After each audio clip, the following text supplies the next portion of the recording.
episode of SRC Paradise. Today we're out at my favorite bash site and we've got the BE6S. Today guys, we're going to talk about backflips. One of the viewers of SRC Paradise, totally cool, he wrote in and he asked me, could you please do a backflip tutorial? And I was like, that's awesome! I will totally do a backflip tutorial. Bear in mind guys, I am not a backflip expert. I'm kind of learning as I go. And basically all the backflips I've done have been in the videos that you've seen. So, with that said, with that warning, I will tell you what I know. And it comes down to a few things. A couple of variables, and then we'll actually do it. Monster truck is going to be way easier to backflip than anything other than a monster truck. Why? Because of the tires. Monster trucks have huge tires. When you hit your ramp, part of the process of doing a backflip is gunning the throttle in the air, or at least right after leaving the ramp. And what that does is it causes the tires to balloon, and you're essentially like spinning the air, and it causes spin. Centrifugal force will flip the car around. The bigger the tires, the easier it is to do that. So, monster truck, big tires. I would say good batteries. Before we even get to jumping, these are just some things to consider. Good batteries. Make sure your system is running. Batteries with enough a high enough C rating that all of your system requirements are met for your motor and your ESC. That way, you're going to have all the punch you need to get that torque and get that power right when you need it, while you're in the air or like right on approach and takeoff. All those things, in my opinion, are important for backflips. That's really it. I mean, we could probably really dissect this and get into a deep conversation, but for the purposes of this video, let's just kind of leave it at that, and we'll get into the actual driving mechanics of how I do backflips. One thing I will say, it is, in my opinion, it is easier to backflip a four-wheel drive than it is a two-wheel drive. Reason being, you've got all four tires spinning, you've got the fronts working as you rotate it in the air. They're kind of like giant paddles almost, helping you flip it over. So you're gonna have a much easier time backflipping, in my opinion, a four-wheel drive than a two-wheel drive. I like to approach the ramp slow, and then when you get like right here, right when you hit it, right about there, right as I'm starting to hit it, I give it full throttle. And what that's gonna do is it's gonna flip it around in the air, and I keep full throttle until I'm at least like starting to spin, and then at that point it's a judgment call, guys. It depends on how you hit the ramp, how much speed you had going into the ramp, and this is just something you have to practice and learn over time. But you either stay on full throttle all the way, or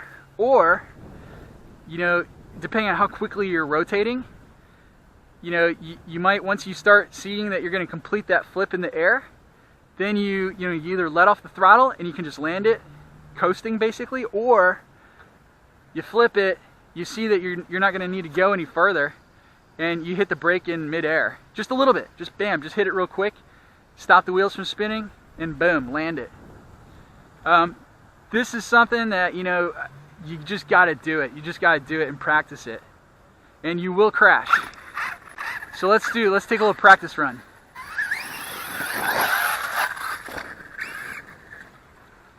So, did you guys hear that? How it was flipping and then it went chunk. That's because I hit the brake in midair to stop it from over-rotating, and then I landed it. Alright, let's just try a backflip right here. Honestly, it's better to have an incline. Also, I recommend doing this kind of stuff on dirt or grass or something, because if you do it on concrete, from what I've heard, you could potentially have issues with your drivetrain. You could blow out diffs, or, concrete and huge tires and speed, it's a bad recipe. It's a recipe for disaster.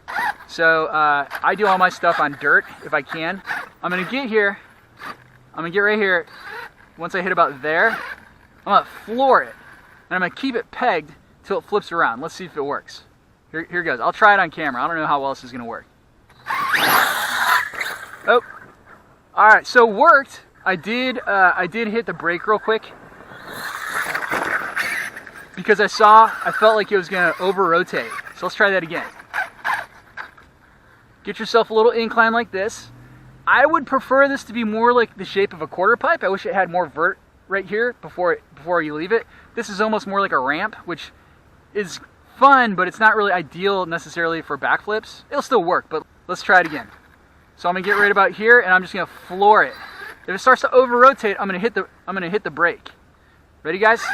Here we go. Back up a little bit, and oh, there we go.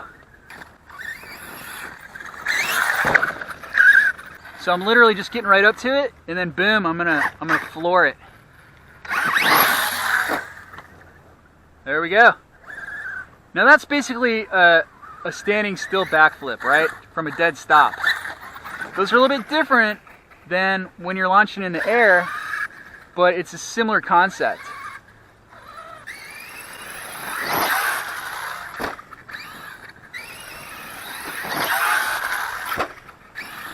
So because this isn't really got a lot of vert on it, I'm gonna have to get a little bit more speed, and I'm gonna have to really gun it and probably keep it pegged in the air, keep the throttle pulled all the way in the air for a while. If it starts to over rotate, I might be able to save it by hitting the brake in mid-air. Just hit the brake. Or I can come off the throttle.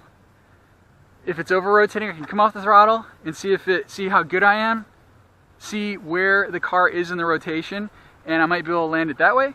Or if it's clearly spinning way too fast and I'm gonna get like maybe 1.5 flips before I crash it, I'll hit the brake in midair. All right, let's try that. Yeah, did you hear that? The change in sound in midair? It's because I hit the brake a little bit. Let's try that again. So we're gonna. I don't know if you guys can see this. I'm gonna try it on film here on camera. Full throttle. Now that was really slow, guys. I didn't get much air, much height. So I basically kept full throttle until I landed because I needed it to help, I needed it for those front tires to help spin me around.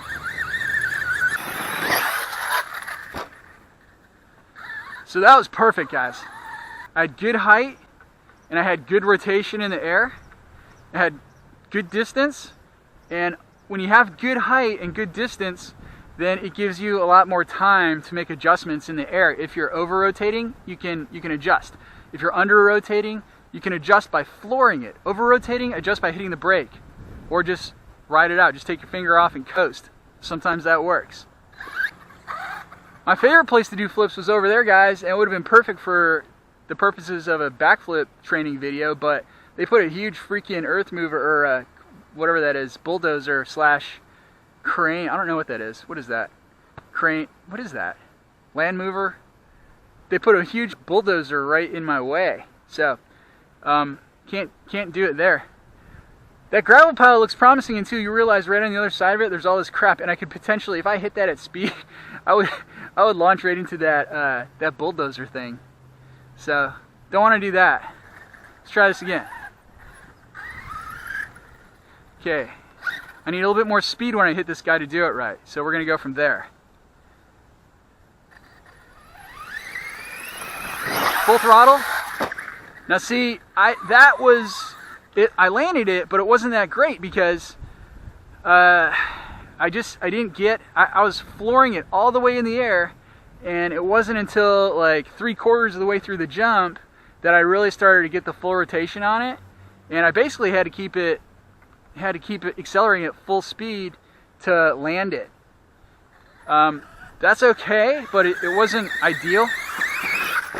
When I land backflips and big airs, I try not to have the throttle pulled back all the way, going full speed when I hit the ground. It's just, it has the potential to be wearing on your drivetrain and your diffs. Not overly concerned about it, on like a soft dirt or grass or something, but I still try to avoid it when I can. You can't always do that though. I mean, a lot of times you get in a jump, and in order to, it's either keep it pegged, keep the throttle pulled back all the way, or crash. So I usually choose throttle. We're gonna get a little bit of speed, and then right as I hit the ramp, I'm gonna peg the throttle full speed. All right, let's see how it goes.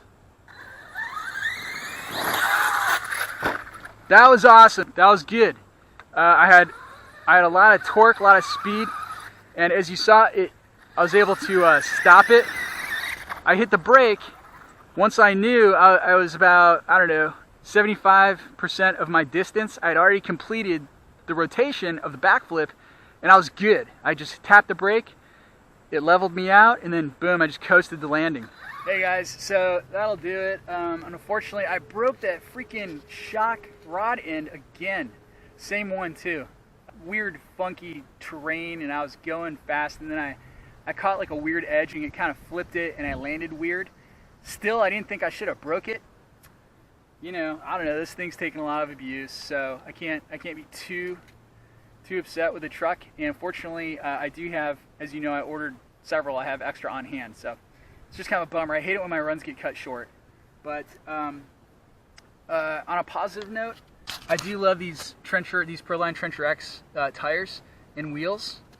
They're mounted on Desperados. I don't know. I just like those. It's my favorite.